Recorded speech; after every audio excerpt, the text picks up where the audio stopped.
नमस्कार दोस्तों। आज हम इंडिया पोस्ट के इंटरनेशनल मेल प्रोडक्ट्स को बहुत ही सरल और आसान भाषा में समझेंगे।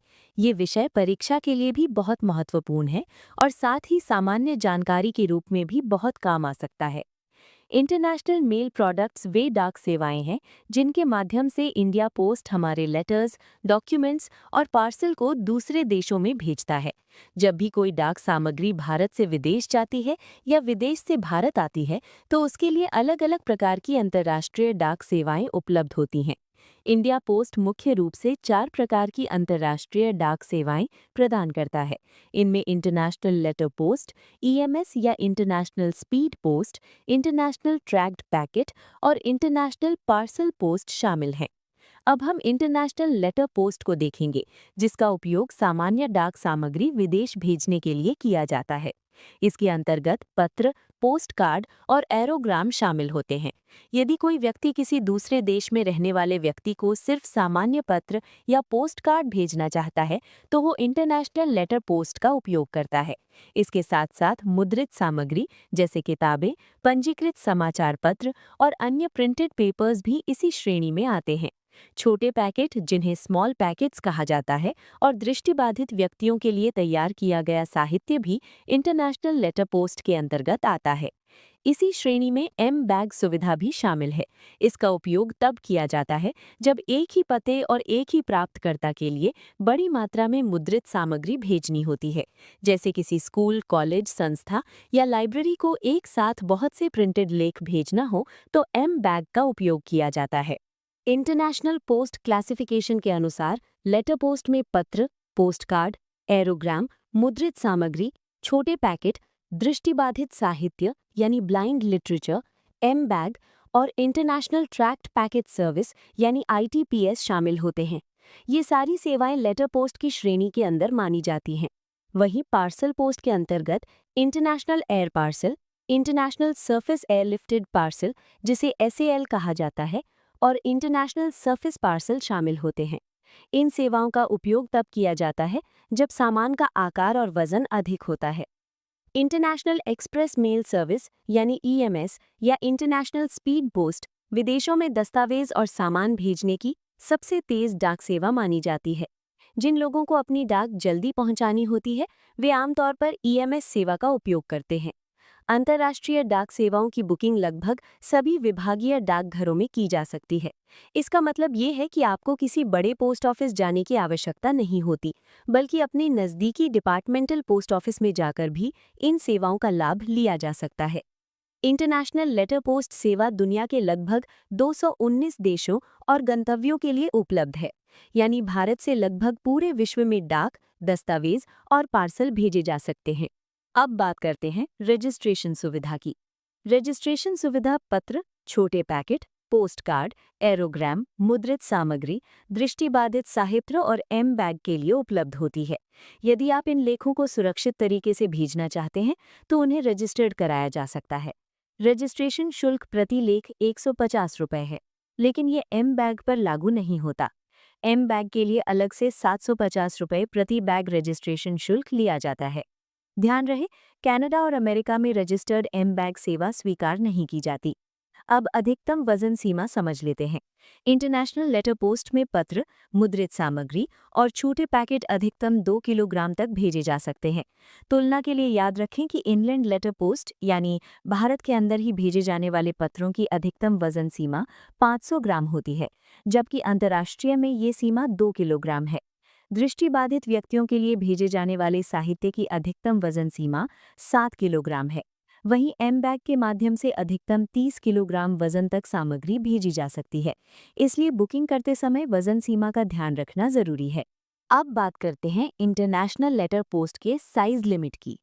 यहाँ पोस्ट कार्ड और एरोग्राम को छोड़कर बाकी सभी आर्टिकल्स के लिए अलग-अलग न्यूनतम और अधिकतम आकार तय किए गए हैं। किसी भी लेख की लंबाई, चौड़ाई और मोटाई, इन तीनों को जोड़ने पर कुल माप 900 मिलीमीटर से अधिक नहीं होना चाहिए। साथ ही किसी भी एक दिशा का माप 600 मिलीमीटर से ज्यादा नहीं हो सकता। इन सभी मापों में 2 मिलीमीटर तक की सहनशीलता यानी टॉलरेंस दी जाती है। अगर आर्टिकल रोल के रूप में हो, तो उसकी लंबाई और उसके व्यास के डबल को जोड़ने पर कुल माप 1040 मिलीमीटर से अधिक नहीं होना चाहिए।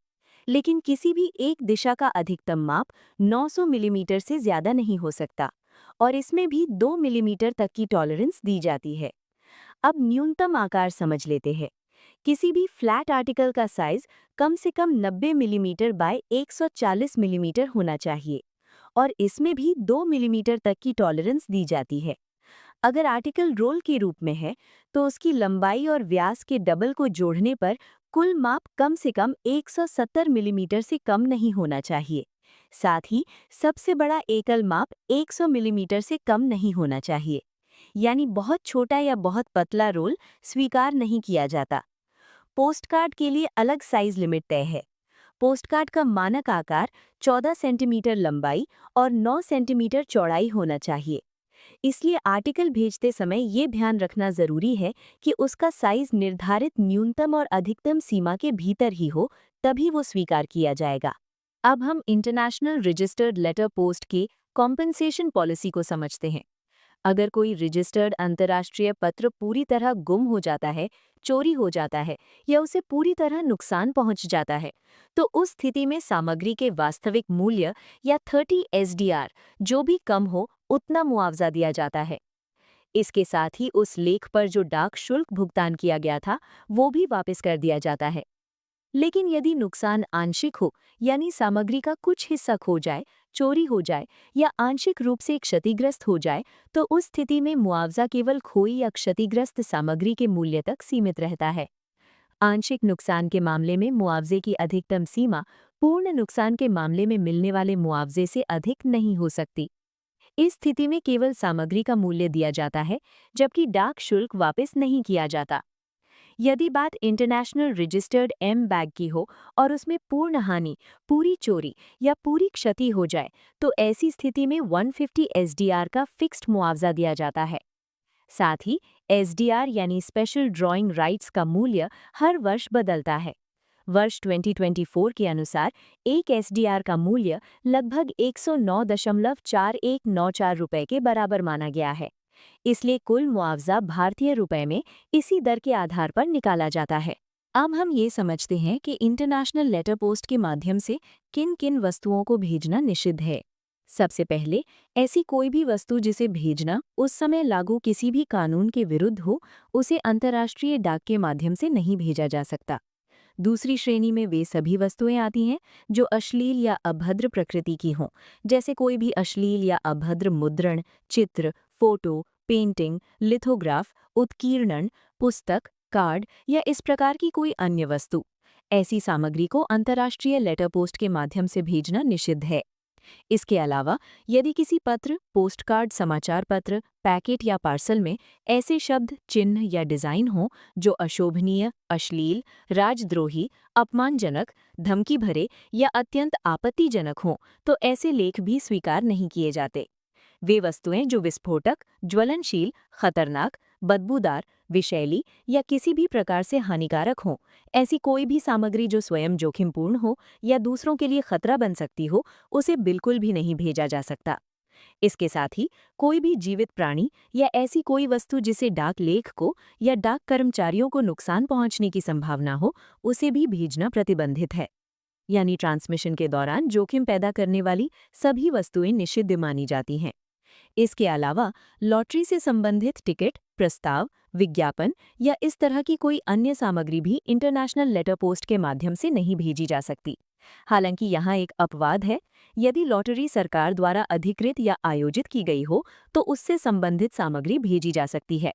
सबसे पहले मैं आपको बता दूं कि इस टेबल से आमतौर पर प्रश्न नहीं पूछे जाते, लेकिन पॉइंट नंबर 4 और 5 महत्वपूर्ण है, इसलिए इन्हें एक बार जरूर समझ लेते हैं। अब बात करते हैं ब्लाइंड लिटरेचर पैकेट की। इस तरह की पैकेट के लिए सभी देशों में डाक शुल्क पूरी तरह माफ है। अब पोस्ट कार्ड की दरें समझ लेते हैं। अगर single post card Pakistan, Nepal, Bangladesh या भूटान भेजा जाता है तो उसका शुल्क 8 रुपये है। यदि वही पोस्ट कार्ड एपीपीयू यानी एशियन पैसिफिक पोस्टल यूनियन देशों में भेजा जाता है, लेकिन पाकिस्तान, नेपाल, बांग्लादेश और भूटान को छोड़कर, तो उसका शुल्क 10 रुपये होता है। और अगर पोस्ट कार्ड किसी ऐसे यूपीयू यानी यूनिवर्सल पोस्टल यूनियन देश में भेजा जाता है जो एपीपीयू का सदस्य नहीं है, तो उसके लिए 12 रुपये शुल्क लिया जाता है। जब एम बैग के माध्यम से प्रिंटेड मैटर विदेश भेजा जाता है और पोस्टेज पहले से प्रीपेड होता है, तो उसका शुल्क बैग के कुल वजन के आधार पर लिया जाता है। यदि एम बैग का वजन 5 किलोग्राम तक है, तो उसके लिए 700 रुपये का एक फिक्स्ड चार्ज लिया जाता है। लेकिन अगर बैग का वजन 5 किलो से अधिक हो जाता है, तो 30 किलो तक हर अतिरिक्त किलोग्राम या उसके हिस्से पर 150 रुपये प्रति किलो की दर से अतिरिक्त शुल्क जोड़ा जाता है। यानी कुल पोस्टेज हमेशा पूरे एम बैग के ग्रॉस वेट के अनुसार तय होता है और ये रेट सभी देशों के लिए समान है। हर वीडियो का एमसीक्यू टेस्ट हमारे टेलीग्राम चैनल पोस्टल वर्ल्ड पर उपलब्ध कराया जा रहा है, इसलिए आप टेलीग्राम चैनल पर जरूर जाएं और एमसीक्यू टेस्ट अवश्य अटेंड करें ताकि आप अपना मूल्यांकन कर सकें। टेलीग्राम चैनल की लिंक इसी वीडियो की डिस्क्रिप्शन बॉक्स में दी गई है। साथ ही वीडियो में जो टेलीग्राम चैनल का क्यूआर कोड दिख रहा है, उसे स्कैन करके भी आप हमारे टेलीग्राम चैनल को ज्वाइन कर सकते हैं। अब बात करते हैं सरफेस एयरलिफ्टेड यानी एसएएल मेल के चार्ज की। जब कोई डाक लेख एसएएल के माध्यम से विदेश भेजा जाता है, तो सामान्य सतही डाक दर के ऊपर अतिरिक्त शुल्क लिया जाता है। ये अतिरिक्त शुल्क हर 20 ग्राम या उसके किसी भी भाग पर लगता है। एशिया के देशों के लिए ये शुल्क 3 रुपये है। यूरोप और अफ्रीका के देशों के लिए 4 रुपये लिया जाता है। नॉर्थ अमेरिका और ऑस्ट्रेलिया के लिए ये शुल्क 7 रुपये है, जबकि साउथ अमेरिका के देशों के लिए 9 रुपये प्रति 20 ग्राम या उसके हिस्से पर चार्ज किया जाता है। अब इसी से जुड़ा हुआ एक दूसरा चार्ज है एयर सरचार्ज। ये उन लेखों पर लगता है जो सरफेस मेल के बजाय सीधे हवाई मार्ग से भेजे जाते हैं। और यहाँ एक बहुत आसान सी ट्रिक याद रखिए, अगर आपने एसएएल की टेबल याद कर ली है, तो एयर सरचार्ज की टेबल अपने आप याद हो जाती है, क्योंकि एयर सरचार्ज एसएएल से 1 रुपया ज़्यादा है। यानी एशिया के लिए 3 रुपये की जगह 4 रुपये, यूरोप और अफ्रीका के लिए 4 की जगह 5 रुपये, नॉर्थ अमेरिका और ऑस्ट्रेलिया के लिए 7 की जगह 8 रुपये और साउथ अमेरिका के लिए 9 की जगह 10 रुपये प्रति 20 ग्राम या उसके हिस्से पर लिया जाता है। इस तरह बस एसएएल प्लस 1 रुपीज़ याद रखिए, पूरी टेबल अपने आप याद हो जाएगी। एसएएल मेल में लेख को सरफेस और एयर दोनों माध्यमों से भेजा जाता है, इसलिए इसका चार्ज एयर सरचार्ज से थोड़ा कम होता है। अब एमेल पोस्टकार्ड की दरें देख लेते हैं। अगर एमेल पोस्टकार्ड पाकिस्तान, नेपाल, बांग्लादेश या भूटान भेजा जाता है, तो उसका शुल्क 10 रुपये है। और यदि वही पोस्टकार्ड किसी अन्य देश में भेजा जाता है, तो उसका शुल्क 15 रुपये होगा। एरोग्राम की बात करें तो एरोग्राम सभी देशों के लिए 20 रुपये में भेजा जाता है। अब हम इंटरनेशनल स्पीड पोस्ट या ईएमएस को समझते हैं। ये दस्तावेजों और वस्तुओं को विदेश भेजने के लिए एक प्रीमियम और समयबद्ध अंतर्राष्ट्रीय डाक सेवा है। इंटरनेशनल स्पीड पोस्ट की बुकिंग देश भर के अधिकांश विभागीय डाकघरों में की जा सकती है। मेट्रो शहरों और अन्य बड़े शहरों में इसकी बुकिंग देर शाम तक उपलब्ध रहती है। इंडिया पोस्ट अंतर्राष्ट्रीय स्पीड पोस्ट के लिए इंटरनेट आधारित ट्रैक एंड ट्रेस सुविधा भी प्रदान करता है। इसके माध्यम से ग्राहक अपने लेख की स्थिति ऑनलाइन देख सकते हैं और ये जान सकते हैं कि उनका लेख किस चरण में है। अब वजन सीमा की बात करें तो इंटरनेशनल स्पीड पोस्ट के लिए सामान्य अधिकतम वजन 35 किलोग्राम निर्धारित है। हालांकि कुछ देशों में ये सीमा इससे कम भी हो सकती है, इसलिए बुकिंग से पहले गंतव्य देश के वजन नियमों की जानकारी अवश्य लेनी चाहिए। आकार संबंधी प्रतिबंध भी तय है। किसी भी एक दिशा में डाक लेख का अधिकतम आकार 1.5 मीटर से अधिक नहीं होना चाहिए। इसके अलावा लंबाई और सबसे बड़े घेरे यानी परिधि दोनों का कुल योग 3 मीटर से अधिक नहीं होना चाहिए। अब हम इंटरनेशनल एक्सप्रेस मेल सर्विस की कॉम्पनसेशन पॉलिसी को समझते हैं। यदि किसी इंटरनेशनल ईएमएस मर्चेंडाइज का पूरा नुकसान हो जाए, पूरी तरह चोरी हो जाए या पूरी तरह क्षतिग्रस्त हो जाए, तो उस स्थिति में सामान के वास्तविक मूल्य या 130 एसडीआर, जो भी कम हो, के बराबर मुआवजा दिया जाता है। इसके साथ साथ उस लेख पर दिया गया डाक शुल्क भी वापस कर दिया जाता है। लेकिन अगर नुकसान आंशिक हो, जैसे सामान का कुछ हिस्सा खो जाए या कुछ हिस्सा खराब हो जाए या आंशिक रूप से चोरी हो जाए, तो उस स्थिति में मुआवजा केवल खोए या क्षतिग्रस्त हिस्से के मूल्य तक ही सीमित रहता है। आंशिक नुकसान के मामले में मुआवजे की राशि पूर्ण नुकसान के मुआवजे से अधिक नहीं हो सकती और इस स्थिति में डाक शुल्क वापस नहीं किया जाता। अगर बात इंटरनेशनल ईएमएस डॉक्यूमेंट की हो, यानी सिर्फ डॉक्यूमेंट भेजे गए हों और उनका नुकसान हो जाए, तो ऐसे मामलों में केवल पोस्टेज का भुगतान ही लागू होता है, अलग से कोई सामग्री आधारित मुआवजा नहीं दिया जाता। अब डिलीवरी में देरी की बात करते हैं। यदि ईएमएस लेख की डिलीवरी में 5 दिनों से अधिक की देरी हो जाती है और इसमें छुट्टियां शामिल नहीं होती, तो डिले के बदले 5% तक पोस्टेज का रिफंड दिया जा सकता है। एसडीआर यानी स्पेशल ड्राइंग राइट्स का मूल्य हर साल बदलता है। वर्ष 2023 के लिए एक एसडीआर का मूल्य लगभग 104.6298 रुपए के बराबर था। इंटरनेशनल ईएमएस लेखों के लिए पूछताछ की सुविधा भी उपलब्ध है। किसी भी ईएमएस आर्टिकल के संबंध में इंक्वायरी यानी पूछताछ करना पूरी तरह निःशुल्क है। अब इंटरनेशनल स्पीड पोस्ट यानी ईएमएस की डिलीवरी स्टैंडर्ड्स को समझते हैं। सभी इंटरनेशनल ईएमएस लेख कस्टम्स जांच के अधीन होते हैं। कस्टम्स जांच या रोक की अवधि डिलीवरी मानकों में शामिल नहीं की जाती। ईएमएस के delivery standards end to end service standards होते हैं और ये मानक देश दर देश अलग-अलग होते हैं। आमतौर पर ईएमएस का अनुमानिक डिलीवरी समय न्यूनतम 2 दिन से लेकर अधिकतम 9 दिन तक होता है। ये डिलीवरी स्टैंडर्ड्स उन ईएमएस लेखों पर लागू होते हैं जो ऐसे शहरों में बुक किए जाते हैं जिनमें ओई यानी ऑफिस ऑफ एक्सचेंज मौजूद होते हैं। भारत में प्रमुख ओई शहरों में दिल्ली, मुंबई, कोलकाता, चेन्नई और कोची शामिल हैं। यदि लेख किसी ऐसे स्थान से बुक किया जाता है जहां ओई नहीं है, तो उस लेख के लिए डोमेस्टिक स्पीड पोस्ट का ट्रांजिट टाइम भी जोड़ दिया जाता है। यानी पहले लेख घरेलू स्पीड पोस्ट से ओई शहर तक जाता है और फिर वहां से अंतर्राष्ट्रीय ईएमएस के रूप में आगे भेजा जाता है। मान लीजिए आप रायपुर से यूएसए एक इंटरनेशनल ईएमएस लेख भेजते हैं। चूंकि रायपुर में ऑफिस ऑफ एक्सचेंज नहीं है, इसलिए आपका लेख पहले डोमेस्टिक स्पीड पोस्ट के माध्यम से रायपुर से दिल्ली ओई तक भेजा जाएगा। मान लीजिए इस सफर में 2 दिन लगते हैं। इसके बाद दिल्ली ओई पर कस्टम्स आदि की प्रक्रिया पूरी होने के बाद वही लेख इंटरनेशनल ईएमएस के रूप में यूएसए भेजा जाता है, जिसमें सामान्यतः 2 से 9 दिन लगते हैं। इस प्रकार नॉन ओई शहर से भेजे गए लेख के लिए कुल डिलीवरी समय निकालते समय डोमेस्टिक स्पीड पोस्ट का समय और इंटरनेशनल ईएमएस का समय दोनों जोड़कर गिना जाता है। ईएमएस टैरिफ के डिस्काउंट स्ट्रक्चर को समझते हैं। यहाँ ग्राहकों को उनके मासिक राजस्व यानी हर महीने ईएमएस के माध्यम से बुक किए गए आर्टिकल्स से प्राप्त कुल बिजनेस के आधार पर छूट दी जाती है। अगर किसी ग्राहक का मासिक राजस्व 25,000 रुपये तक है तो उसे कोई छूट नहीं मिलती, लेकिन 25,001 से 1 लाख रुपए तक राजस्व होने पर 3% छूट दी जाती है। यदि राजस्व 1 लाख 1 से 5 लाख रुपए के बीच है तो छूट 6% हो जाती है। 5 लाख 1 से 20 लाख रुपए के बीच राजस्व होने पर 10% छूट दी जाती है। 20 लाख 1 से 50 लाख रुपए तक के लिए छूट 13% और 50 लाख 1 रुपए से अधिक होने पर 16% छूट लागू होती है। इसके अलावा डीएनके पोर्टल के माध्यम से बुकिंग करने पर चाहे ग्राहक कंट्रैक्चुअल हो या नॉन कंट्रैक्चुअल, अभी बताई गई छूट के अतिरिक्त 2% और छूट दी जाती है। यानी डाकघर निर्यात केंद्र पोर्टल से बुकिंग करने पर एक्स्ट्रा डिस्काउंट मिलता है। अब कस्टम्स डिक्लेरेशन को समझ लेते हैं। किसी भी अंतर्राष्ट्रीय डाक लेख को भेजते समय कस्टम्स डिक्लेरेशन करना अनिवार्य होता है। इसके लिए 2 प्रकार के फॉर्म उपयोग किए जाते हैं, फॉर्म CN-22 और फॉर्म CN-23। यदि भेजी जाने वाली वस्तु का मूल्य SDR 300 से कम है तो फॉर्म CN-22 का उपयोग किया जाता है, और यदि वस्तु का मूल्य SDR 300 या उससे अधिक है तो फॉर्म CN-23 भरना आवश्यक होता है। इसके साथ ही ये भी जरूरी है कि लेख के अंदर रखी गई सामग्री और उसके मूल्य की सही जानकारी कस्टम्स फॉर्म में दी जाए, क्योंकि गलत जानकारी देने पर लेख रोका भी जा सकता है।